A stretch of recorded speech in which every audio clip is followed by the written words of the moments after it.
سلام، خوش اومدیم به ویدیوی دیگه. من اسمم عامر رضاست و اینجا یه کانال خیلی خودمونیه که قراره داخلش اتفاقایی که برای منی که یه دانشجو داخل ایتالیا میفته رو بهتون نشون میدم. بزن بریم.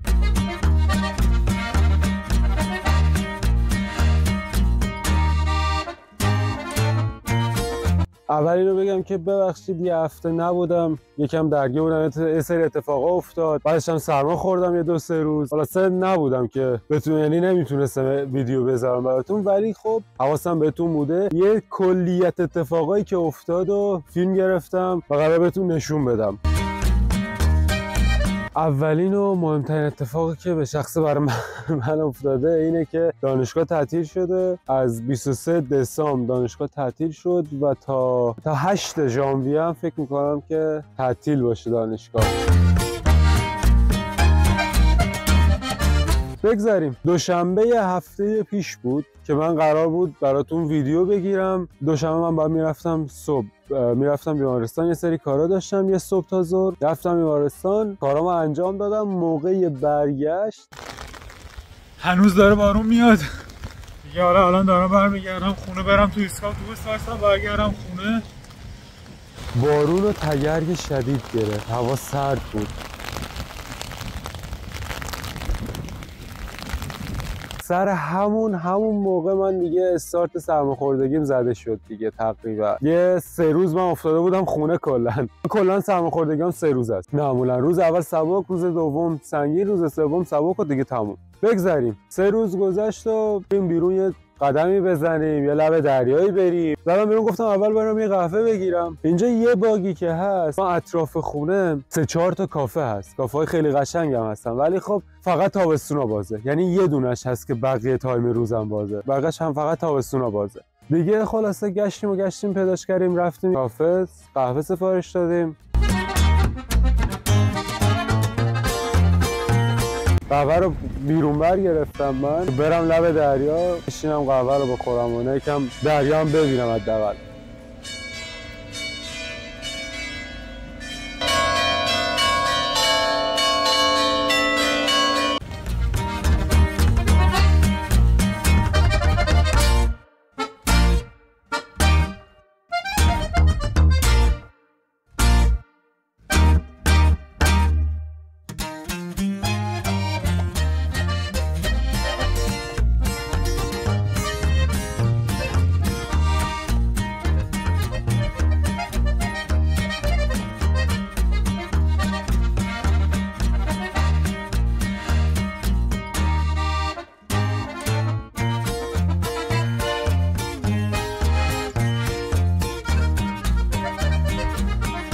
آقا خلاصه نشسته بودیم، قهوه‌ام خوردیم، یه لحظه گفتم بذار از این زاویه هم بگم شاید مثلا قشنگ بشه اینا. اومدم دوربین رو گذاشتم پایین، داشتم فیلم میگرفتم که همین اتفاق باعث شد من گوشیم سالم بودا، خب، ولی دوربینش بخار میکرد. یعنی گوشی رو روشن میکردم دوربینش بخار میکرد. زدم چت جی پی تی که چیکار کنم و اینا، گفت که آقا گوشی رو بذار یه روز 24 ساعت خاموش باشه، بذار داخل برنج یا رطوبتگیر و اینا دیگه. منم گذاشتمش تو برنج یه 24 ساعت، یه روز هیچ گوشی نداشتم.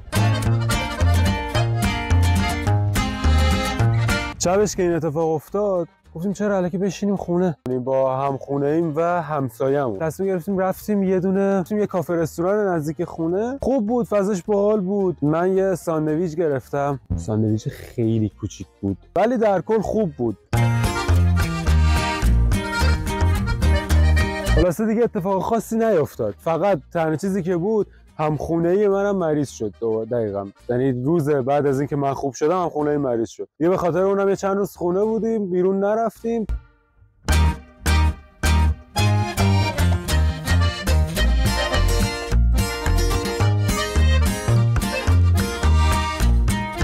امروز صبح من رفتم خرید کردم برای چند روز تعطیلات، چون دیگه امروز روز سال نوه. از امروز تا فکر کنم چند روز تعطیل باشه و دیگه رفتم خرید که باشه خونه. رفتم خرید اساسی کردم که داشته باشیم وسایل.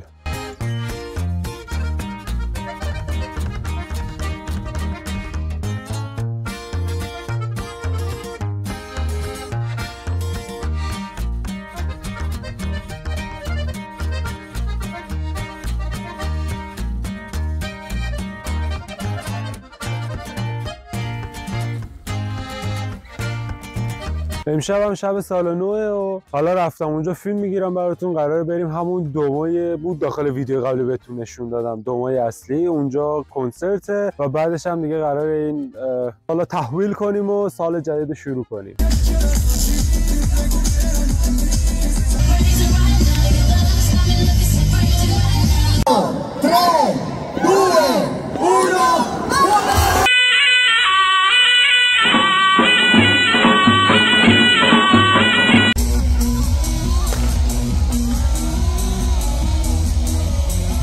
سال جدید میلادی رو به همگی تبریک میگم.